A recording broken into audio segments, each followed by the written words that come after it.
Miami Dolphins travel to New York to take on division rival, the Jets. Welcome back to Get Sharp, everybody. I am your host, Fortenbaugh, joined again by senior race and sports analyst Todd Fuhrman here at Caesars Entertainment. We're going to be breaking down, you probably remember him and his antics from Sunday's games. We're going to be breaking down Monday night's game. Take a look at this.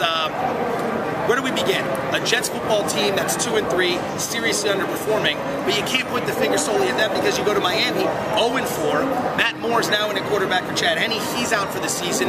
Let's jump right into this. When you're trying to make a number for a game like this, especially with Miami coming off the bye, what's the first thing you start thinking about? You have to talk about the Jets being an underachieving football team, but you have to dig deeper in the numbers. You have to look at the fact they've played 3 road games against 3 probably AFC teams that should be considered elite, given what we've seen out of the Raiders. 2 Oakland, 2 Baltimore, and 2 New England. The schedule makers did them no favors to get them prepared for this stretch. And I think now they've come in as an undervalued football team, but you look at a team who's winless, coming off of a bye week. History says they're usually a good bet-on team. Dolphins not quite double-digit favorites, only catching 7, 7.5, depending on where you're looking. But this is a team right now with nothing to lose, a game that they've had circled, and you have to try and find a reason to get up when your season's quickly slipping down the drain. This is an interesting one because when you take a look at it, everyone's going to think the Jets right off the gun should win this game. They've got something to play for. Like you said, Miami at 0-4, your season's pretty much a wash, and there's going to be talk of the coach being fired. But I believe 3 of the last 4 games, I'm talking the total a little bit, we'll get into that more later, have gone over 54 points. This tends to be a shootout between these 2 teams. They roll up the points. But more importantly, Miami's had a lot of success against the Jets as of late. I believe winning 4 of the last 5 when you take a look at it. So they tend to show up for this game. Do you think they're going to do that this weekend? I think the Dolphins do show up, and I think you get a great effort out of them for tonight's game. I really believe that this Miami team has more talent than you've seen. They have a very talented rookie running back in Daniel Thomas, who I think will get a ton of carries and touches today.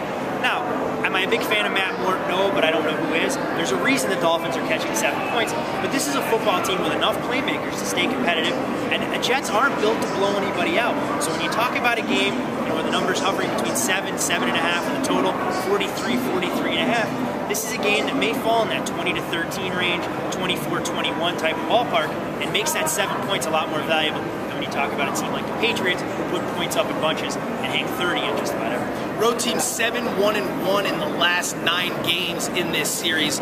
And like we said, Miami has won 4 of the last 5, so they do hang tight with the Jets.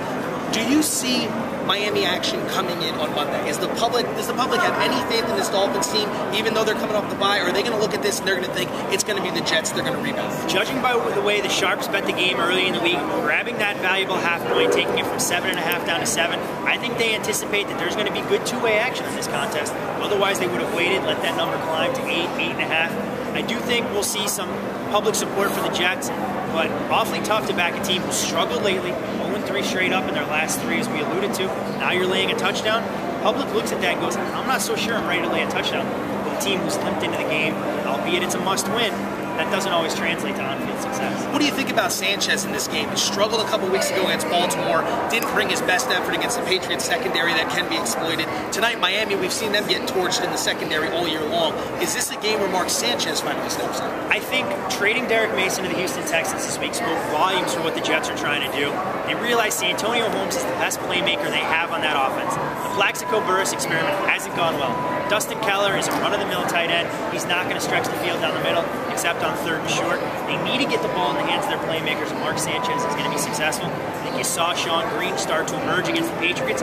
Look for the Jets with Nick Mangold having another week to prepare, being ready to run the football, go back to what's worked for them in the past, and go, hey, we're not a high-flying passing team. We're going to use ground and pound and good defense. We're not going to end up like the AFC's version of the Atlanta Falcons. Public likes overs. We've seen it all year long. Game opens around 41 on the key number, moves to about 42.5, so it's gone up a little bit. But like we alluded to earlier, 3 of the last 4 games between these 2 teams, 54 or more points have been on the board. Do you see that as a possibility tonight? I do, actually. It's a spot for bookmakers where I know the total looks a little bit low based on what the Dolphins have done. I actually think this game can have more points than the experts think. And it's going to put us in a little bit of a tough spot. We talk about primetime standalone games. There have been a rash of overs. Last week we stopped the bleeding a little bit as both Sunday night and Monday night games came in under the total. I think this weekend, and Monday night's game included, I think we get back to that high total and a little bit more offense than what the public usually expects. Make sure you check this guy out on Twitter because he's got a lot of good stuff on there, a lot of good anecdotes, and he's not afraid to talk a little trash if anyone wants to get involved in that. You're pretty good at that. Hey, we do what we can. If Joe wants to run his mouth, we have to put him in his place. He's the best in the business for a reason, so I have to keep him humble and grounded whenever I can. I've been known to run the mouth on a slight occasion, but Todd Fuhrman from Caesars Entertainment, Senior Race Sports Analyst, thank you very much for joining us. Good luck tonight, everybody, and we'll see you next week.